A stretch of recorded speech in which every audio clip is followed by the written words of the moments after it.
Wow, it's 16-16. No one's really doing anything. It's a lot of field goals. And finally, Derek Carr makes this play to Nelson Aguilar. And suddenly you realize he's going to score. Touchdown. All right, we're up by 6. Let's go up by 7, Derek Carr. Just send Daniel Carlson out there to kick the extra point. No, he shoves it right.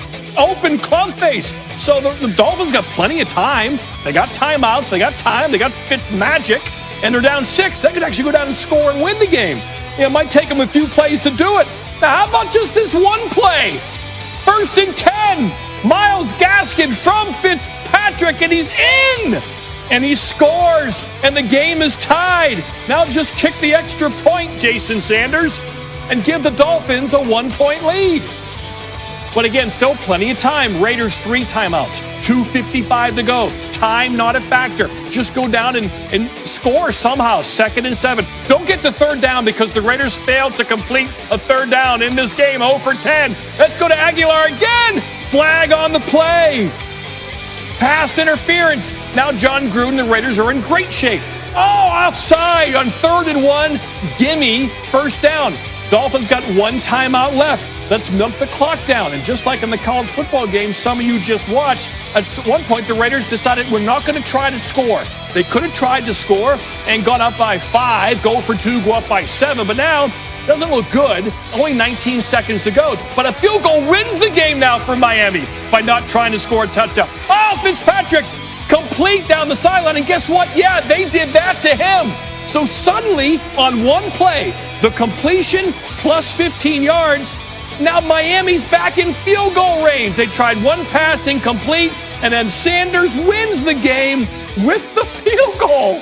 Holy shnikes. Bad news for Ravens fans. Raiders, their playoff hopes weren't good anyway, but John Gruden, don't score the touchdown. Let's save it for the field goal and rely on a miracle. Well, the miracle happened, and the Raiders lose and Miami wins. But again, it was really interesting. Tua overall was 17 of 22. 17 of 22, and he was pulled. Why? 4 yards of completion. Was not driving the ball down the field. The offense looked very, very stagnant and not much going on. So they go to Fitzpatrick, and bam, he provides a couple of magical moments, most of it Gaskin on the first one. But in the end, it's Miami who gets it done. So a quarterback decision made by a team that looks like they're going to the playoff. Now who starts going forward for Miami? All right, Tim Hasselbeck joining us now, and I was going to start with the Dolphins, but you can't. You got to start with the Raiders and how that game ended. Tim, explain to me what you saw with the decision-making towards the end and then that unfortunate penalty. Yeah, I think it's actually the right decision not to score, and it was clear that Josh Jacobs knew what the plan was. It was clear that he was going to go down before crossing the goal line. They kicked the field goal to go ahead, and I think that at that point it's up to your defense in really tough circumstances for the opposing offense, just to get the job done, which they don't do. And, I think that, Las Vegas obviously will be kind of kicking themselves for it, but a critical penalty is really, what extends the drive. Okay, so you like the call. Hang on a second here because we've got John Gruden. We're going to hear what he has to say and why he thought that was the right call for his team. Lose the game. Really admire the way we compete, but until we start closing out games, we'll continue to be disappointed. That's a reflection on me, obviously. I don't regret taking a knee. We wanted to give the Dolphins the ball with as little time left as possible with no timeouts. Thought we did that. 19 seconds left on their own 25-yard line. They made a desperation play. And we had a penalty on top of that, inexcusable. And I'll be happy to answer any questions I can. John, what was the conversations that you guys were having on whether to score the touchdown or settle for the field goal right there? And did you at any point think about, okay, they're giving us a touchdown here, let's just go ahead and take that and take our chances? Well, we did that against Kansas City. Honestly, we scored with a minute 15 left, and Mahomes went down and beat us. And we felt the play was to eliminate all the clock and all the timeouts and put them back with their back against the wall with 19 seconds left. I don't regret it. I didn't want Fitzpatrick to have the ball. He was doing a good job in the second half. I didn't want him to be in a 4-down situation. He's a gunslinger. He was hot. That's all I can say. I don't regret it one bit. I just regret the results. Coach, we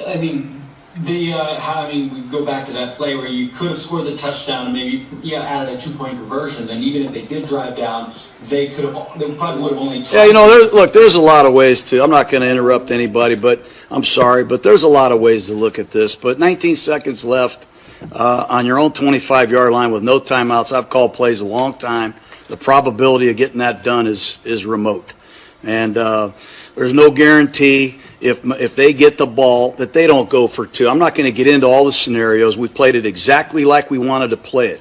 It was a heck of a job by our offense closing the deal, I thought, but unfortunately they made a desperation play and the penalty was horrific. John, this is Hondo Carpenter. Can you please talk about Derek's performance with the groin injury and just the way he played?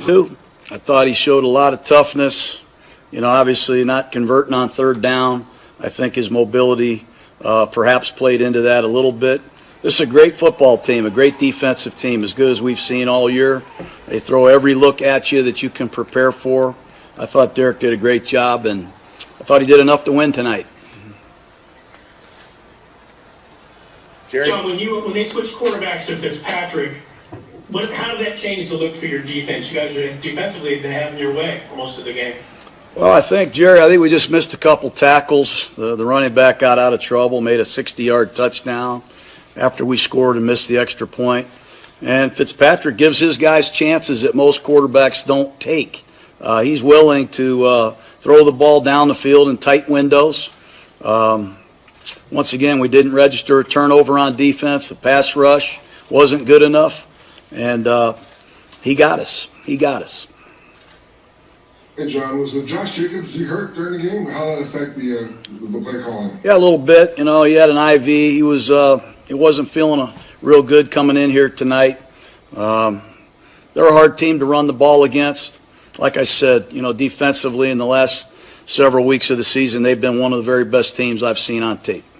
Coach, is there anything Darren Waller does that's amazing anymore, or is just expected all the time? No, he's a great player, and he plays such a major role in so many different positions. It's one of the best players I've ever seen play football.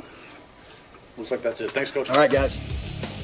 All right, so with the win, the Dolphins hanging on to the number 7 seed while the Raiders are officially eliminated from playoff contention. As for the rest of the AFC, the Chiefs and Bills have clinched their divisions, while the Steelers, who already have clinched a playoff spot, can clinch the division title with a win over the Colts. But we get back to this one with Tim right now. And John Gruden saying, listen, he does not regret making that call, agrees with you, wanted to have as little time as possible for the Dolphins. And he said, you know what, just thought that would put them in the best position possible, calls it an inexcusable penalty. And you look at this defense for the Raiders, you go back to week 11. Since then, they've been giving up 36 points per game. That's the worst in the NFL. What has changed for them? What's been so bad about that defense right now? Well, listen, they've changed play callers. It was so bad. Look, they just have, like a lot of teams, have dealt with people being in and out of the lineup. That's been a struggle. And listen, they just kind of have made mistakes in inopportune times. And, tonight is probably a great example of it.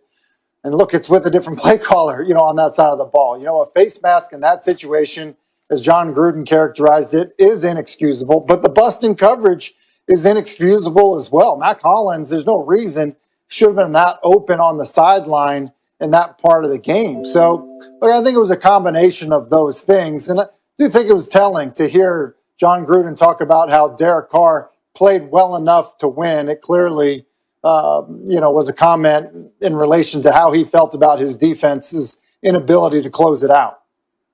The narrative has changed so much around this team. They started 6-3. We're thinking, okay,